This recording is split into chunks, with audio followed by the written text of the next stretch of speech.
Amaral Peixoto era um militar de carreira da Marinha e que, no contexto, não é, da Revolução de 30, apoiou o movimento revolucionário e terminou, por esse destino da vida, sendo genro de Getúlio Vargas, casando com a filha de Getúlio Vargas.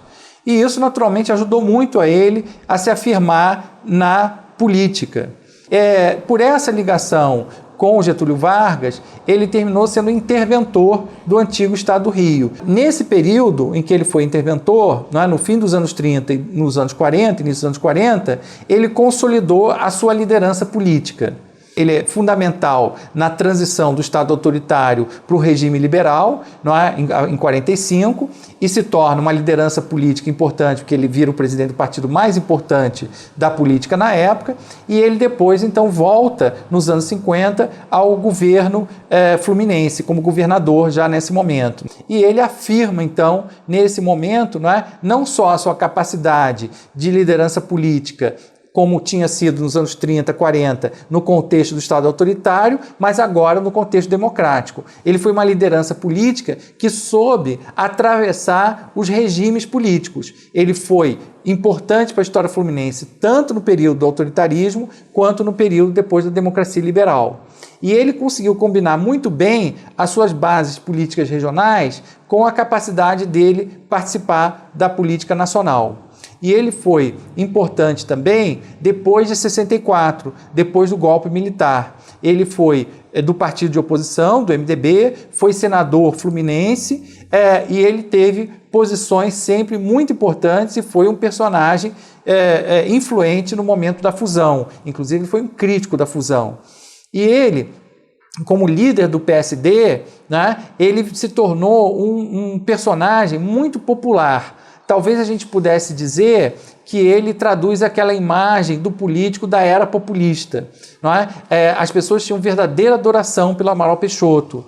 Era uma liderança muito carismática e que tinha bases populares. Agora, é preciso também a gente dizer que não é só o carisma que sustenta o político.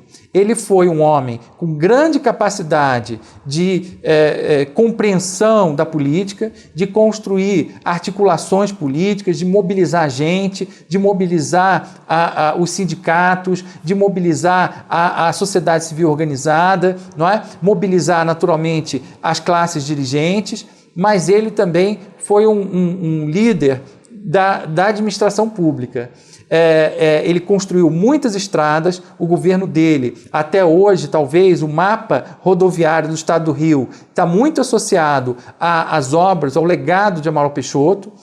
Ele foi um personagem muito importante na hora que se negociou o acordo com os Estados Unidos para a instalação da siderurgia no Brasil.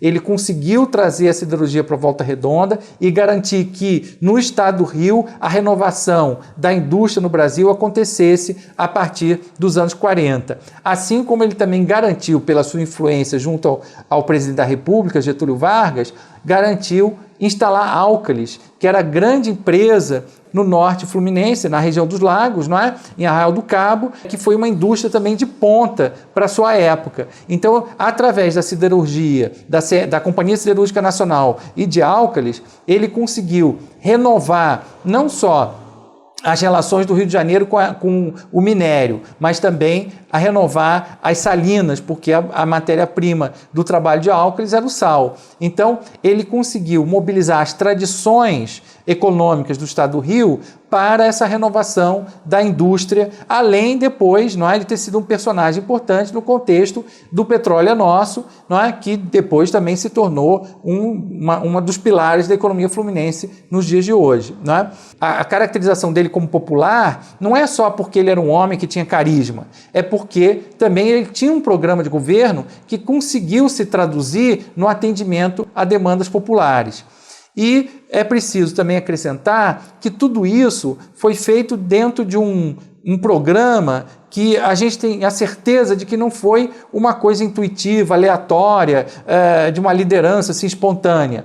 O fato dele ter mobilizado a arquitetura modernista para afirmar o equipamento público, uma marca de uma época, não é? Então, quando a gente anda pelo estado do Rio e vê aquelas escolas dos anos 50, por exemplo, o ginásio do Caio Martins, é uma obra do segundo governo dele, aquela estrutura curva, com aquele vão amplo, aberto, não é? Aquela linguagem modernista, não é? Qualquer pessoa que conhece um pouco a história política fluminense, mesmo sem saber quando foi criado aquele edifício, sabe que aquilo veio da época do Amaral Peixoto. Havia uma compreensão muito complexa do papel do Estado, não só em termos de, digamos assim, de prestação de serviços, mas também de construção simbólica. Então a gente anda pelo estado do Rio inteiro e a gente vê aquelas escolas dos anos 50, de pilotis, com aquele jogo de vãos sem ornamentos, não é? A gente imediatamente reconhece. Essa é a época de Amaral Peixoto. Por isso que ele é esse personagem tão fantástico. Não é só por causa das qualidades individuais dele, mas foi pela capacidade também de mobilizar muitos setores da sociedade, não é? Num programa, num projeto político consistente e que conseguiu dar conta dos desafios do antigo Estado do Rio numa certa época, não é? Fazendo com que ele se torne um verdadeiro símbolo de um tempo do Estado do Rio de Janeiro.